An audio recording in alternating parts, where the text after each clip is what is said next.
Está junto a nosotras nuestra próxima invitada de Comuna 13, Mónica Radas, de la Facultad de Ciencias Económicas y Administrativas de la Universidad Austral de Chile. La profesora Mónica Radas, qué bien. A ver si la vemos. ¿Cómo está, estimada profesora? Bienvenida. Muy bien, muy bien. ¿Cómo lo trató el ¿Y temporal? ustedes? Nosotros estamos un poco vapuleados después de este torrencial fin de semana. ¿Qué quiere que le diga? A más de alguno le tocó una Bueno, reparación en la casa. estamos en Valdivia, ¿no? Sí. Francisca comenzó el programa quejándose de que estuvo 18 horas sin luz. Sí, escuché. Sí, qué terrible, ¿ah? Mi Iniciamos la casa no se conversación. cortó. ¿No? ¿Tú vives en el sector Kramer? ¿Dónde vives? Porque yo recuerdo que en, ¿cómo se llama esto? Había en Pedromont, entre Simpson y Francia, había una gran cantidad de rama caída. Yo pensé Sí, que en ese sector iba a haber alguna suspensión de suministro, pero parece que no pasó nada. no, por en mi casa no pasó nada, Perfecto, afortunadamente. perfecto. Eh, Profesora Mónica Radas, académica de la Facultad de Ciencias Económicas y Administrativas. Yo comentaba también al inicio del programa la preocupación del equipo de producción de la radio UAS por entender tanta noticia que circula en torno a la situación de la ah, de la de la De la inflación. de la inflación. Ve uno que todo el mundo, todo el día se está anunciando medidas respecto de cómo enfrentar el periodo que se nos viene. Nosotros entramos con la sospecha habitual, usted nos desmentirá, por favor, de que mira, aquí no es que esté pasando tanta cosa, es el tradicional miedo que tienen algunos sectores respecto de la sedición de los poderes económicos ante el ascenso de los gobiernos progresistas, qué sé yo. Pero para entrar a la conversación, ¿qué es lo que está pasando, profesora Radas? Bueno, la inflación a nivel mundial está experimentando una alza importante, pero en Chile ya en los 2 años de pandemia tuvimos un incremento en la inflación no tan significativa como lo que está ocurriendo hoy día, porque fíjense que en los primeros 3 meses del año 2022 ya llevamos una inflación, un aumento del 3,4%, mientras que normalmente antes de la pandemia nuestras tasas de inflación eran alrededor del 3% en el año. Y hay expectativas de que la inflación podría llegar a mitad de año a 2 dígitos. Entonces, sí es un problema hoy día, eh, pero repito, no es un problema particular en Chile, sino que es un problema a nivel mundial. Estados Unidos lo está sufriendo, nuestros vecinos en Argentina, sin ir más lejos, tuvieron ya en el año 2021 una tasa anual de inflación del 50%. Y hoy día ya están en tasas mensuales casi cercanas al 7%. O sea, el problema en Chile es bastante menor en relación a algunos de nuestros vecinos. Ahora, ¿cuáles son las causas? Primero, durante la pandemia aumentó significativamente la liquidez en Chile, producto de los retiros de los fondos de pensiones, pero también los bonos que entregó el gobierno a las personas de bajos recursos, ¿cierto?, que no tenían empleo, como son el IFE y hoy día también la PGU, que generan aumento en el consumo. Ahora, hubo aumento significativo en el consumo, no necesariamente de bienes básicos, sino que también de bienes durables. Las personas invirtieron en bienes durables como vehículos, cierto, mobiliario, arreglos de casa, etcétera. Y ya veníamos desde el año 2020 con aumentos significativos en los precios, por ejemplo, de los materiales de construcción. Mm. Por otro lado, se desató la guerra, ¿cierto? Y empezó a aumentar, ya venía un aumento también en el precio de los combustibles. Sin embargo, hoy día tenemos aumento en el precio de algunos alimentos básicos, como el aceite, como el pan, que hacen que efectivamente esto redunda en una mayor inflación. Pero también es cierto que hay una mayor incertidumbre económica y política. Por un lado, por el nuevo gobierno que acaba de asumir, y por otro lado, por la nueva constitución. Eso también, de todas maneras, afecta la incertidumbre, afecta también la inflación.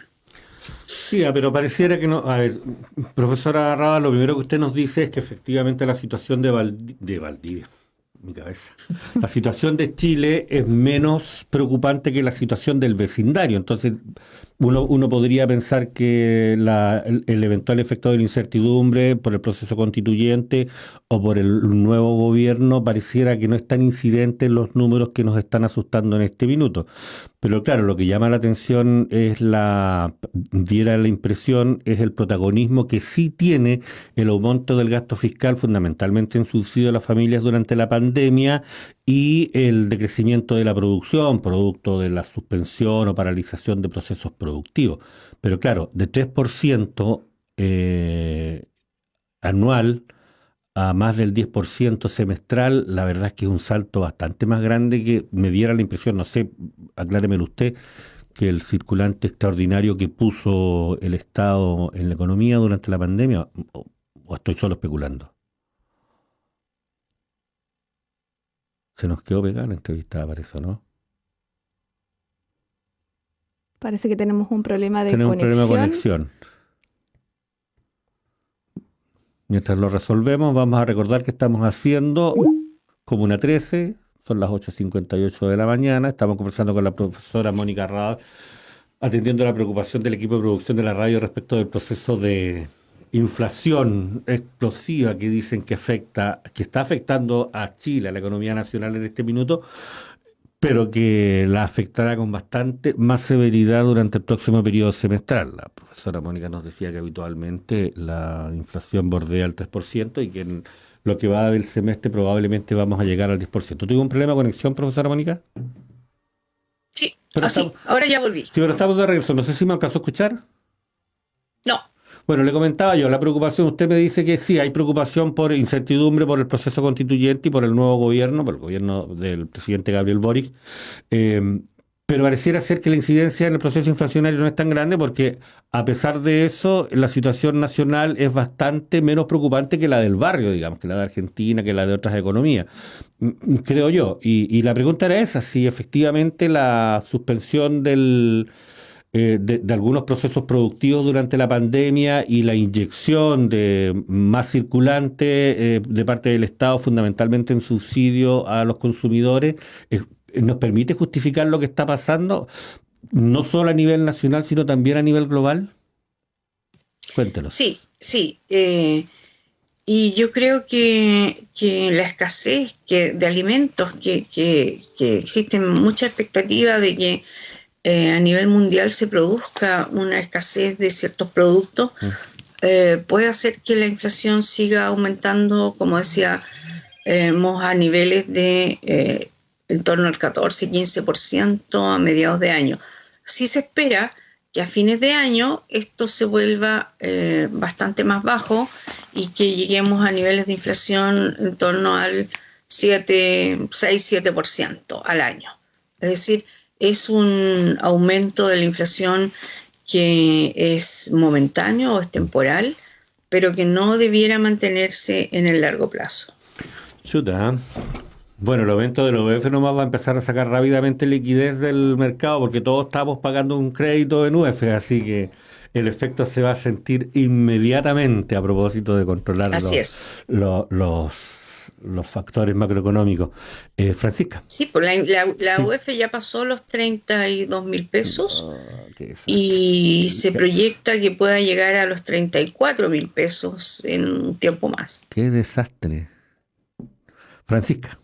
Sí, se van a encarecer los dividendos, los planes de salud, de educación. Ya también se dio a conocer esa noticia y también va de la mano con lo difícil que también está conseguir vivienda, conseguir la casa propia. Se pone todo cuesta arriba un poco, ¿no?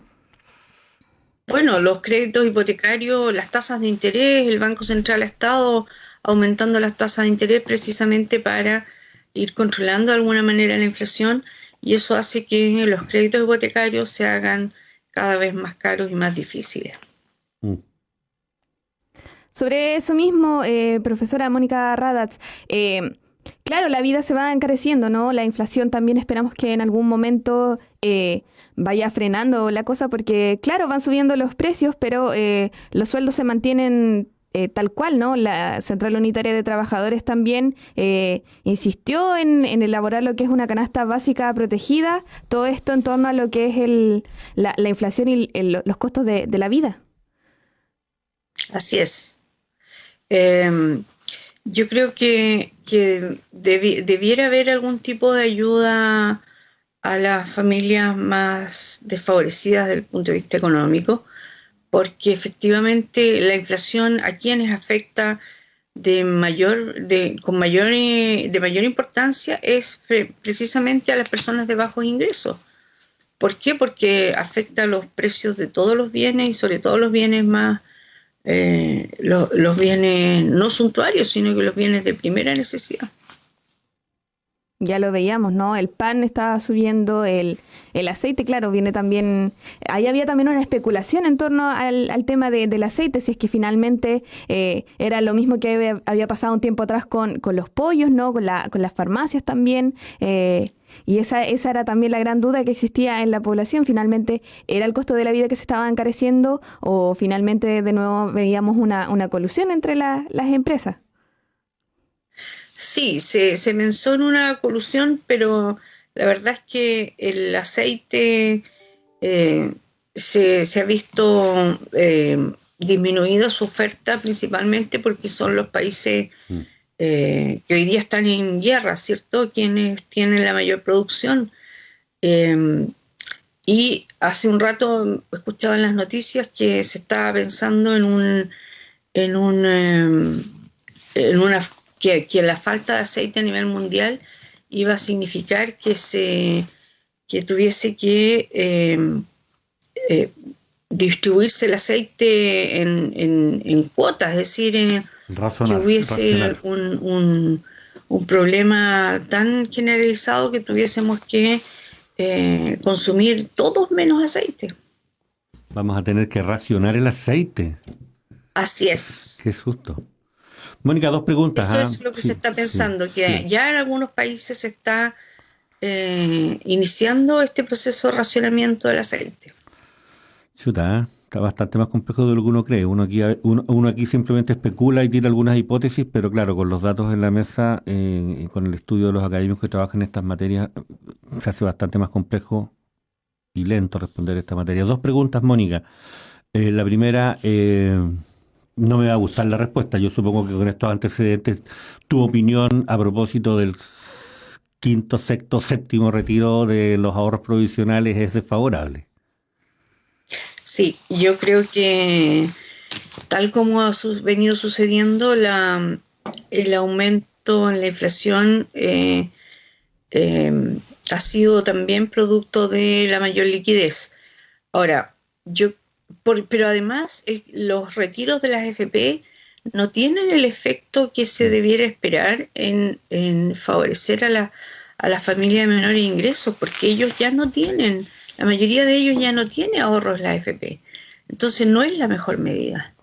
Creo que las medidas para ayudar precisamente a las personas, a las familias de menores ingresos, tienen que ser distintas. Tiene que ir a lo mejor por el lado de esta canasta básica o por otro tipo de ayudas como el IFE la extensión del IFE laboral es una buena medida, pero creo que el retiro de los fondos de la AFP, primero no es bueno porque no se debe afectar el ahorro previsional que implica nuestra pensión futura, y segundo, no estaría orientado precisamente a las familias de menores ingresos. Claro, en este minuto, pero en lo que esta conversación respecta, tercero, porque además no es un mito, tiene un impacto en las condiciones macroeconómicas que redundan en inflación. Así es. Sí, perfecto. Y lo último que te iba a preguntar, ¿cuál es tu opinión acerca del sueldo mínimo en UFs o en pesos? El ideal sería que fuese en UF. Cuéntanos, a ver, justifícanos eso que nosotros no terminamos de Es entender que como auditores por de lo que noticias. decía tu colega, todos los precios están aumentando, aumenta el valor de la canasta básica y los sueldos siguen siendo pagados en pesos. Entonces, siempre los ingresos van desfasados de lo que aumenta el costo de la vida. Y eso se puede resolver, se puede solucionar si es que el sueldo mínimo fuese fijado en UF y por lo tanto se va reajustando al mismo tiempo que el costo de la vida. Sí, que el IPC. Lo último, tú nos decías que este ciclo inflacionario está como prospectado en el horizonte, que no va a ser eterno. Estamos hablando de un periodo de dificultades de 2, 3 años, no sé, como para saber cómo se viene cuánto va a durar esto y para cuándo esperamos la primavera. Bueno, se supone que este año va a ser uno de los más complejos. Sin embargo, también han bajado las expectativas o la proyección de crecimiento del Producto Interno Bruto en Chile para este año, y también se supone que el año 2023 va a ser también un año de bajo crecimiento. Pero eso ayuda, ¿cierto? El hecho de que exista menos crecimiento, menos liquidez en el mercado, ayuda a que la inflación tampoco se dispare como está hoy día en prácticamente todo el mundo. Entonces, como decía, si bien la inflación se espera que podría llegar a 2 dígitos a mediados de año, que ya está bastante cerca, entre paréntesis, a fines de año esto debiera de nuevo bajar, no quizás a las tasas normales en Chile, que están en torno al 3%, sino que todavía un poco más alta. Perfecto, bueno, vamos a estar viendo. Mira, si ya llegamos al 5, yo supongo que uno ya está tranquilizándose porque se da cuenta que los números están teniendo un comportamiento a la baja. Y bueno, los indicadores para nosotros, para el ciudadano, el precio del pan y el precio de la benzina, también inmediatamente nos empiezan a dar señales. Así que vamos a estar atentos. Francisca, ¿algo más? No, el hacer un balance, ¿no? Que claro, todo va subiendo, el transporte ahora también va subiendo. Yo hace poco vi una foto de cuánto estaba el colectivo que ocupo yo en Mirasol, en Puerto Montt, más de 1.000 pesos. ¿1.000 pesos? Más de 1.000 pesos el recorrido. Entonces, claro, ahora uno pensaba, yo hacía la retrospectiva de que ahora 1.000 pesos, ¿no? Ya no son nada, 10.000 pesos también, se van menos de un día, así de cara hasta la vida. No nos dimos ni cuenta cómo el precio de la benzina pasó la barrera de los 1.000 pesos, y si aumenta la benzina, por lo tanto el transporte, aumenta prácticamente todos los bienes, todos los bienes que nosotros consumimos. Sí, o sea, 20 litros de parafina. Yo compré el año pasado 20 litros de parafina en 14.000 pesos. En esta oportunidad fui a llenar ahora que volvió el invierno y pagué 22.000 pesos, casi el doble, por el mismo producto. Mónica Radas, profesora y académica de la Facultad de Ciencias Económicas y Administrativas, le queremos dar las gracias por esta conversación. La vamos a seguir molestando en tanto tengamos inquietudes del ámbito económico, no solo local, regional o nacional, sino también internacional, para que nos aclare y nos explique estas cosas que nosotros generalmente terminamos comentando solo con especulaciones. Se pasó. Muchas gracias a ustedes por invitarme. La vamos a estar llamando. Muchas gracias, profesora. Gracias, profesora, que esté muy bien.